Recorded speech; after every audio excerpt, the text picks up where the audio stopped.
안녕하세요. SPI 고병기 편집장입니다. K리츠 위클리 전해드리도록 하겠습니다. 지난주 21개 리츠의 단순 평균 수익률은 마이너스 1.09%를 기록했습니다. 이로써 리츠 시장은 7주 연속 마이너스 수익률을 기록했는데요. 같은 기간 동안 코스피 지수는 4.39% 상승하면서 4주 연속 강세를 이어가면서 상반된 모습을 보였습니다. 코스피가 전반적으로 계속 강세를 보이고 있는 와중에 또 리츠는 이제 코스피와 달리 계속 부진한 모습이 이어지고 있는데요. 지난주 같은 경우에는 전주와 마찬가지로 상장지수 펀드 ETF 리밸런싱 영향이 컸던 것으로 분석이 됩니다. 전주는 이제 리츠 ETF 중에서 두 번째로 규모가 큰 삼성자산운용의 코덱스 한국부동산 리츠 인프라 ETF 리밸런싱이 있었는데요. 그렇게 되면서 편입과 편출 종목에 따라서 희비가 엇갈렸는데, 또 지난주 같은 경우에는 리츠 ETF 중에서 가장 규모가 큰 미래에셋 자산운용의 타이거 리츠 부동산 인프라 ETF 리밸런싱이 진행됐습니다. 이번 이제 타이거 리츠 부동산 인프라 ETF 리밸런싱 같은 경우에는 KB 바레 인프라라든지 이지스밸류 리츠 같은 이제 기존에 담지 않았던 자산들의 이제 편입이 본격적으로 진행되면서 이 기존에 편입되어 있던 종목들이 영향을 받을 것으로 예상을 했는데요. 실제로 그런 영향으로 전반적으로 하락세를 기록한 것으로 풀이됩니다. 아울러 지난주 같은 경우는 유상증자를 앞둔 ESR 캔들스퀘어 리츠의 신주 인수권 거래가 시작됐는데요.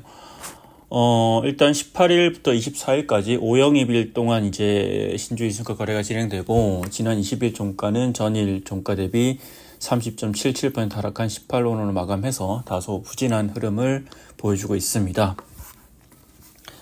지난주 시장에서 주목했던 거시경제 이벤트로는 미국 연방준비제도 이사회의 FOMC 회의가 있는데요. 연준은 이제 지난 18일에 FOMC 회의를 열고 기준금리를 4.25에서 4.50% 기존대로 유지하기로 결정을 했습니다. 4차례 연속 기준금리를 동결을 했고요.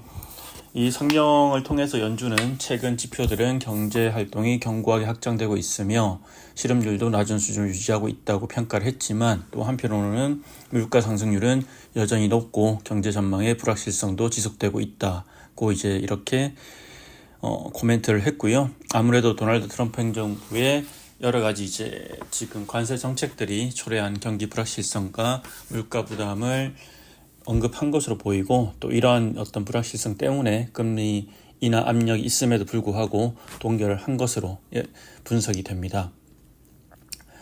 이번 주 시장에서는 이제 연준이 정책 결정할 때 중요하게 보는 물가 지표인 개인 소비 지출 PCE 가격 지수가 발표될 예정이고요.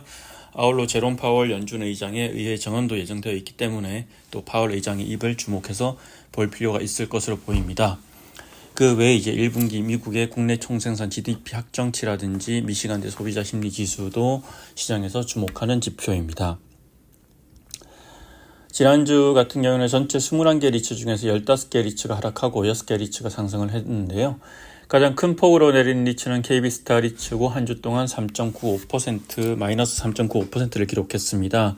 이 외에 롯데 리츠라든지 이지스밸류 플러스 리츠, 삼성 FM 리츠, 신한 알파 리츠, ESR 캔들스퀘어 리츠, D&D 플랫폼 리츠, 코랑코 라이프 인프라 리츠 순으로 하락폭이 컸었고요. 이들 리츠는 전부 2% 이상 하락세를 보였고, 이 대체로 보면 지난주 리츠 시장 같은 경우에는 이제 앞서 말씀드린 타이거 리츠 부동산 인프라 ETF 이 리밸런싱 영향을 크게 받은 것으로 풀이가 되고요. 다만 이제 좀 특이했던 게 이제 이지스밸류 플러스 리츠 같은 경우에는 이제 타이거 리츠 부동산 인프라 ETF가 리밸런싱을 하기도 전에 이제 담을 거라고 했는데도 불구하고 지난 한 주 동안 주가가 3% 이상 하락하면서 약간 예상외의 흐름을 보였습니다. 특히 이제 이지스밸류 플러스 리츠 같은 경우에는 지난 16일에는 3.91% 상승을 했는데, 바로 다음 날인 17일에는 또 마이너스 8.12%를 기록하는 등 극심한 변동성을 보이기도 했습니다. 반면에 전주에 이제 코덱스 한국부동산 리츠 인프라 ETF 리밸런싱 영향으로 하락폭이 컸던 신한 서부 T&D 리츠와 NH 오런 리츠는 3%대 이상의 강세를 보였습니다. 개별 리츠 소식을 좀 더 전해드리면, 일단 마스턴 프리미어 리츠 얘기를 좀 해보겠습니다. 이 마스턴 프리미어 리츠 같은 경우에는 이 패밀리 오피스 성담이 이제 초기부터 투자를 했던 이제 리츠로 유명한데, 이 성담 같은 경우에는 2022년 5월 달에 이제 그때 유가 증권시장에 시장에 마스터 프리미어 리츠 상장하기 위해서 또 프리 IPO를 추진할 때 그때부터 투자를 했는데 상당히 오랫동안 이제 마스터 프리미어 리츠 최대 주주였죠. 다만 이제 최근 들어서 이제 성담이 조금씩 장내 매도를 하고 있습니다. 아무래도 이제 좀 손절을 하는 걸로 보이고요. 최대 주주였고 지분율이 기존에 이제 7.52%까지 달했는데 최근 계속해서 이제 지분을 장내 매도를 하고 있고 가장 최근인 지난 20일 공시를 통해서 이 지분율이 또 4.44%로 줄었다고 이렇게 공시를 했습니다. 이제 마스터 프리미어 리츠 같은 경우에는 이제 5,000원 상장을 했지만 지금 현재 주가가 1,400원대인데 당분간 또 반등을 할 수 있는 어떤 이제 이런 반등의 여지가 잘 안 보이기 때문에 계속해서 이런 이제 마스터 프리미어 리츠 최대 주주로 있었던 성담도 지분을 정리하고 있는 것으로 풀이가 됩니다. 그 외에 이번 주에는 또 중요한 게 대신 밸류 리츠 이제 IPO 공모가 있죠. 23, 24일 양일간에 걸쳐서 진행되고 앞서 많이들 소개해드렸지만 대신 밸류 리츠는 기본적으로 을지로에 위치한 본사 사옥 대신 343을 기초자산으로 상장을 하는 리츠고요. 최근 수요 예측에서 7.43대 1의 경쟁률을 기록했기 때문에 또 이번 공모에서 어떤 결과가 나올지 한번 지켜볼 필요가 있습니다.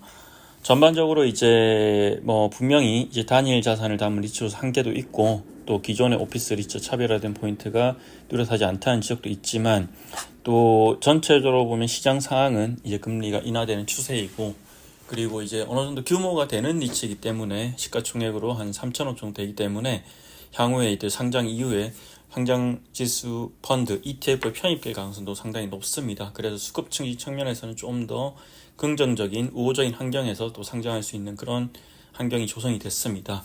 어떤 결과가 나올지 한번 지켜볼 필요가 있을 것 같습니다. 이상으로 K리츠 위클리 전해드렸습니다. 고맙습니다.